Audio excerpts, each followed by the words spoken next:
Frustration and anger in the streets of Chile. How will one of Latin America's wealthiest countries respond to protesters' demands for economic justice?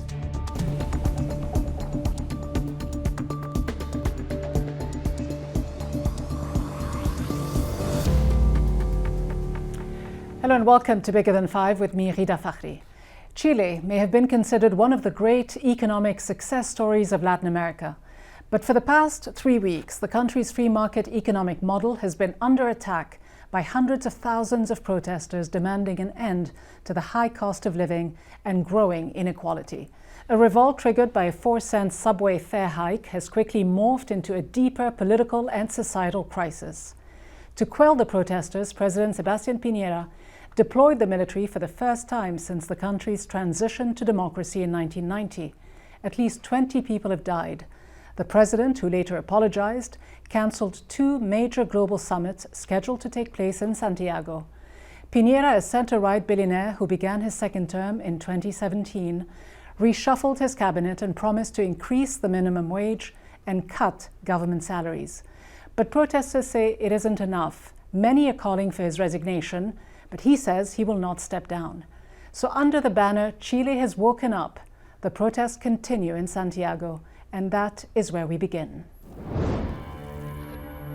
Mi estilo de vida es de una persona de clase media en esta ciudad y trato de sobrevivir lo más que puedo en Santiago.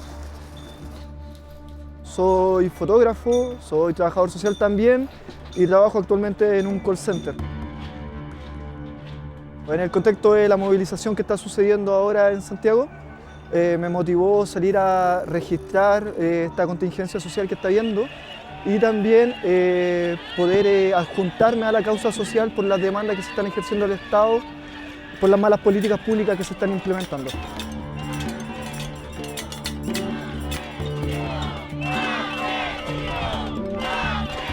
Me dedico a trabajar, no me alcanza el dinero, no puedo darme ningún gusto porque todo me lo lleva la AFP, lo que me sobra, tengo que pagar arriendo, no me alcanza para la salud. Esa es mi forma de vivir y trabajar. También se dice que esto partió de la evasión masiva de los estudiantes y yo creo que esa fue la punta del iceberg, porque esto ya llevamos más de 30 años aguantando donde nadie nos ha escuchado, nuestros petitorios. Nosotros lo que estamos pidiendo es que sea una educación para todos, no solamente que sea un derecho, no solamente para algunos, que sea la salud también, que no está muriendo gente en los hospitales. La AFP, que se termine la AFP porque eso es un robo el que nos hacen y bueno, todo, los tags, es un montón de cosas que queremos que se terminen. El ambiente que se siente en estas protestas, en las manifestaciones, es hostil.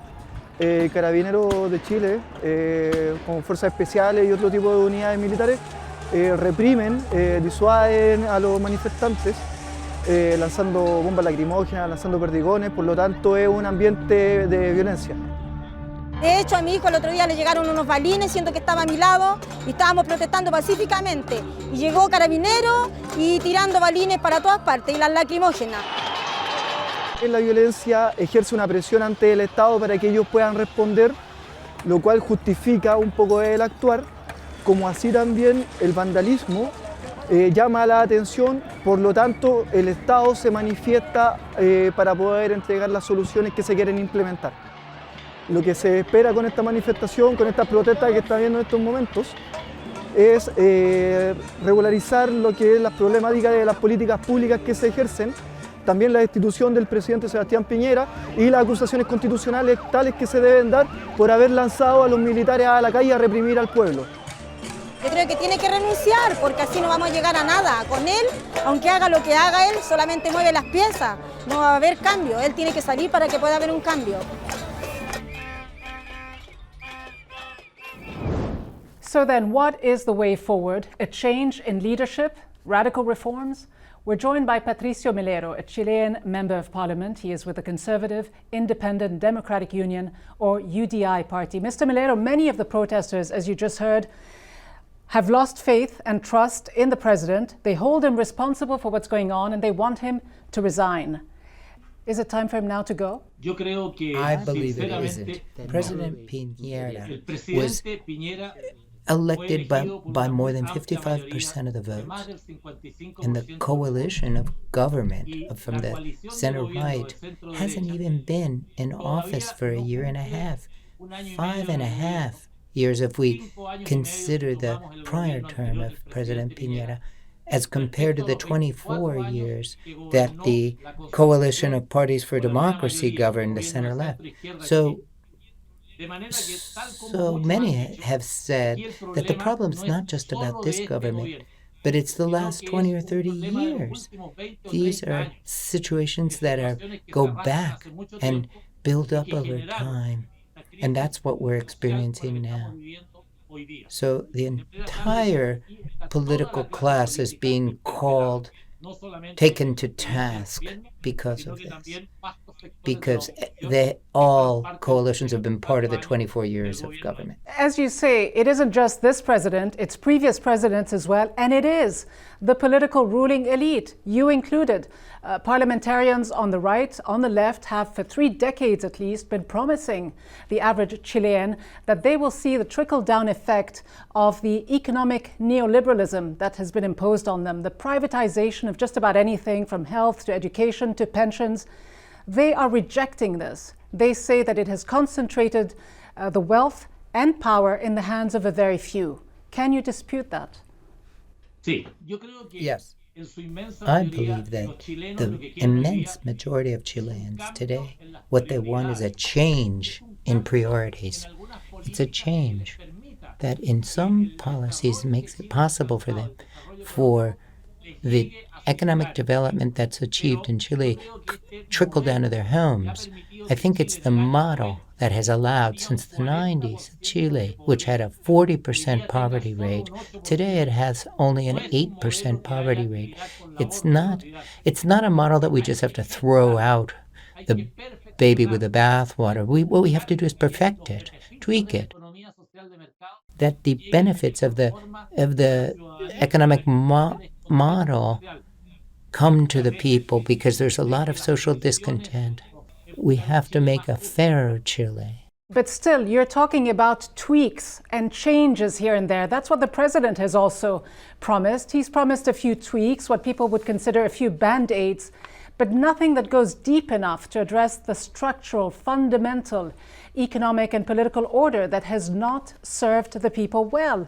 They say that you, the political elite, politicians, the president, are completely out of touch with their demands, that there have been too many political scandals involving you as well.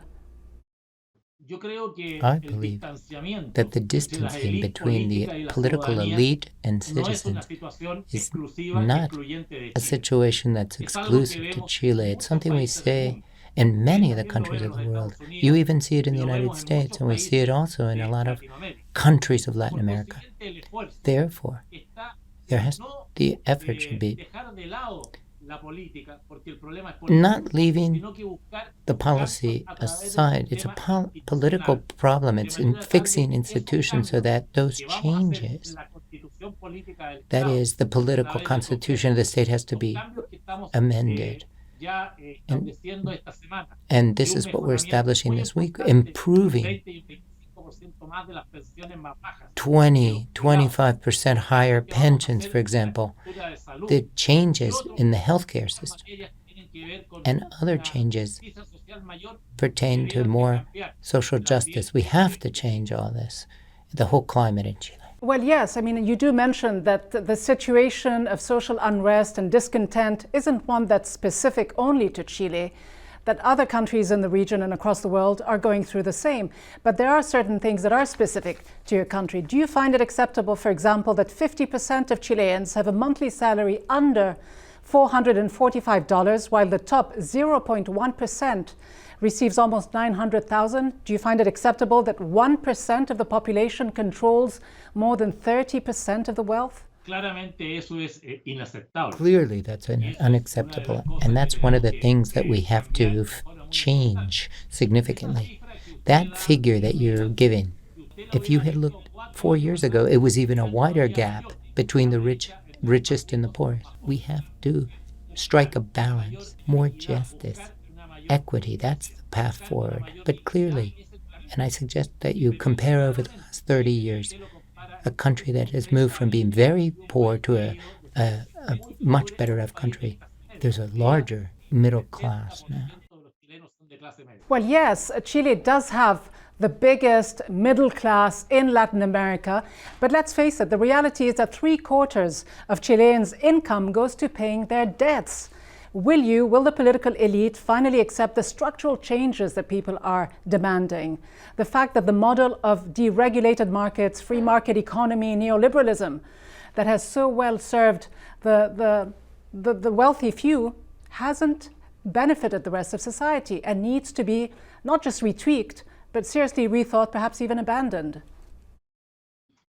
You have to be careful with generalizations about what Chileans believe. The characteristic of this social movement over the last 10 or 12 days is that it has no lead political party. There's no single leader. It doesn't have demands, a slate of demands. There's no stage or microphones at the marches where someone speaks to them. They want different changes. Some want better pensions for their grandparents. Others are marching because they want better health care. Others are marching because they want to change the effects of climate change. It's a multi-purpose movement.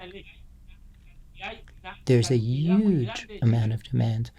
They want changes, but it has to be within the institutional framework. It's not going to happen out on the street. It's not going to happen with a Congress as was done in Venezuela and Cuba. Chile doesn't want to be Venezuela or Cuba. Socialism has been a failure throughout the world. As you know, the people are out on the streets demonstrating. They're not buying it. The president has, as you have referred to, said that he will increase taxes on everyone who makes more than $11,000 a month. For many people, this is too little, too late. And when you refer to the issue of social mobility, the facts show us that it would actually take 6 generations for a Chilean child born into a poor family to actually earn the national average. So again, that's clearly not enough, is it? No question. And that's the big paradox. Chile, which was the example to all of the Americas and has created an orderly institutional framework and has the most peaceful transition in the history of mankind from a military government to a democratic government. And after 30 years of progress, all of a sudden we have this unrest.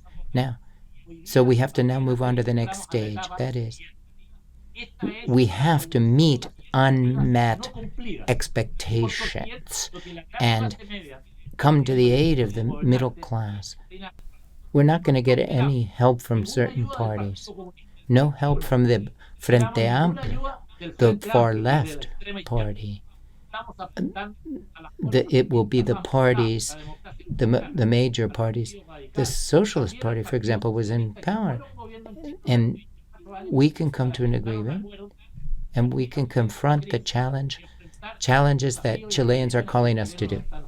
Patricio Milero, member of the Chilean Parliament, thank you very, very much for joining us. Thank you for your interview.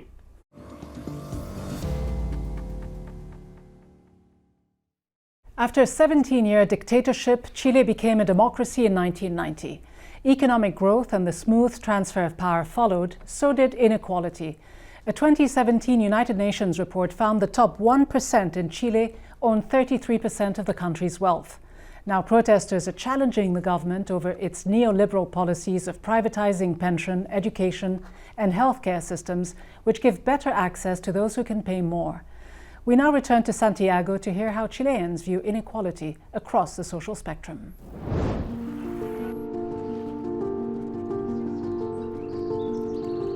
Hoy día me veo cansada, en verdad, aburrida, chata. Igual yo por ser mamá y todo, creo que tengo como intrínseco esto de decir, ya, no, si no estamos tan mal. Leche de vaca. Ah, pero ¿qué es lactosa? Sí. Tengo 27 años y mi realidad podría ser otra. Más que nada otra comparada con otras realidades, y yo creo que ese es el tema. Pero que sea más justo, yo creo que quisiera no tener que pagar tanto por un colegio para mi hija, que a mí me dé tranquilidad, pero que sea accesible, que mi hija pueda acceder a una salud digna. Somos generaciones que nacieron como cuando ya había terminado la dictadura, entonces quizás se cumplió un tiempo en el que se abrieron los ojos, po. Nuestros padres se criaron como política del terror, entonces tampoco, como que siento que como que se congeló un poco la cosa, como que quedémonos tranquilos que ya se acabó. Hay una constitución hecha en dictadura y eso nadie no lo ha quitado. Los intereses como como modelo neoliberal ya caló muy hondo, entonces los intereses y la privatización y como ya se ha establecido así. Y nos han pasado máquina todo este tiempo. Y la calle está llena de gente porque vivimos estamos hasta el cogote, po.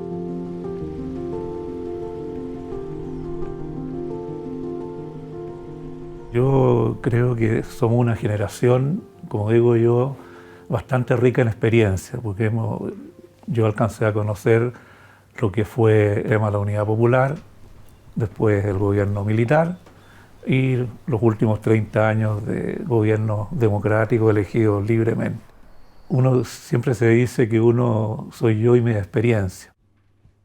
Se lo dije a algunos de mis hijos cuando estos niños empezaban a saltarse las barreras del metro, y dije, esta cuestión es peligroso, digamos, esta cuestión así empiezan las cosas pero después terminan mal. Absolutamente, la desigualdad existe, pero el hecho concreto, ¿no es cierto?, es que en el año 90 en Chile había un 40% de pobres. Y hoy día no es lo óptimo, pero por lo menos hay aproximadamente un 8 o 10% de pobres, digamos. ¿Sabes lo que pasa? Que queda la idea como que aquí hay que borrar toda la cosa para partir de nuevo. Yo creo que eso no es necesario. So then, does Chile need to hit the reset button, or can President Piñera push through structural reforms that will satisfy the protesters? To discuss, I'm joined by Eric Farnsworth, Vice President of the Council of the Americas in Washington. He was also a senior advisor to the Clinton administration. And Julio Pinto, a Chilean history professor at the University of Santiago. He won the Chilean National History Award in 2016, and he joins us now from Santiago. Professor Pinto, as they say, it is the smallest sparks that often lights up the biggest fires. A metro fare increase of just 30 pesos, 4 cents, led to this massive demonstration. Put it in historical context for us, if you can. How significant, how different is it when you compare it to previous protest movements? Well, there's been one slogan in the demonstrations which says it's not the 30 pesos, it's 30 years. So we're talking about tides of discontent that have been building up for the past 30 or maybe 50 years since the Pinochet dictatorship, and which had seen some manifestations before, but more focalized. But what we have now is a generalized social explosion in which all the grievances, all the demands sort of converged into one major social explosion, which differs from everything that's happened before in its magnitude more than in its character. But are these demands clear? Are they realistic? Do the protests have a clear structural leadership to them? It doesn't. There is no clear structural leadership, and that is a symptom of what Chilean society has become: very fragmented, very individualistic, and you have this major rift between the population and the institutions, specifically the political parties. People don't feel parties represent them, so what you have is people coming out on the street with all kinds of different demands, but I would say most of them are pretty clear-cut and easy to discern and to understand. You say this isn't just about the 30 pesos, it's about the last 30 years. Eric Farnsworth, few foreign experts saw this coming, yet many people in Chile seem to believe that this is the legacy of those 30 years of neoliberal free market policies that were hatched here in Washington, D.C., and that were implemented during Pinochet's rule by the so-called Chicago Boys. Plans as well that were hatched here in D.C. to overthrow Salvador Allende 45 years ago. Do you agree? Well, the first part of your question I think is quite right. Nobody saw this coming. I think you could say the same thing about many people in Chile as well, and it was a spark that led to a broader conflagration or flame up that we still see in Chile today. Certainly the international community was taken by surprise. As to what caused that, I think it has much more to do with the situation in Chile itself. And indeed, the policies that are being promoted in Chile were developed in Chile by Chilean experts and have been implemented by Chileans democratically and according to the wishes of the Chilean people. It's not to say that but were they really implemented by Chileans, or were they really the Chileans are in power to Chile by the economists who studied under Milton Friedman at the famous Chicago where they might school? have gotten their ideas could have been from Friedman or somebody else, but certainly it's the Chileans under a democratic system with strong institutions, as Professor Pinto was saying, that indeed have chosen to move Chile in that direction. And I must also say, this isn't just, quote unquote, a right-wing president. This has been a consensus in Chile for many years from both the center left and the center right. So Chile has been a country that has been very stable in its politics and economics for many, many years. Professor Pinto, do you agree? Has this model created these inequalities, or has it not? I agree to a certain extent, in the sense that the decisions that led to the current situation were made here in Chile by Chileans. But we have to remember that the neoliberal model was put in place by the Pinochet dictatorship, which was not particularly democratic in its proceedings. Later on, after 17 years of dictatorship, we moved into a democratic transition, and you could say that there was a democratic ratification of the economic policies that were in place. But truth be said, there were lots of institutional blocks to making major changes in the legislation and the economic policies inherited from the dictatorship. And just to give you an example, the labor legislation that was set up in 1980 by none other than a brother of President Piñera has been impossible to modify or reform because of opposition from the business community, but also in Congress from right-wing Congress people who are pretty much determined to keep those policies in place. Eric Farnsworth, to what extent do you think that these protests, if they continue, will actually seriously damage the carefully cultivated image that Chile has been able to project? Well, I think it certainly has already done some damage. The president has canceled the APEC meetings, the president has canceled the COP25 meetings, and so the international community has seen that. To the extent, yeah, sure, that the protests continue, it will have an impact not just in Chile's international reputation, but also, frankly, on Chile's economy. We see reports already of things like salmon farms where salmon is rotting because you don't have the workers able to get to the farms. And that's an environmental problem, right? So there are some real issues here on the economy, too. Chile is a rich country, yet it spends 11% only of its GDP on social services, on improving the healthcare, the education system, and pensions.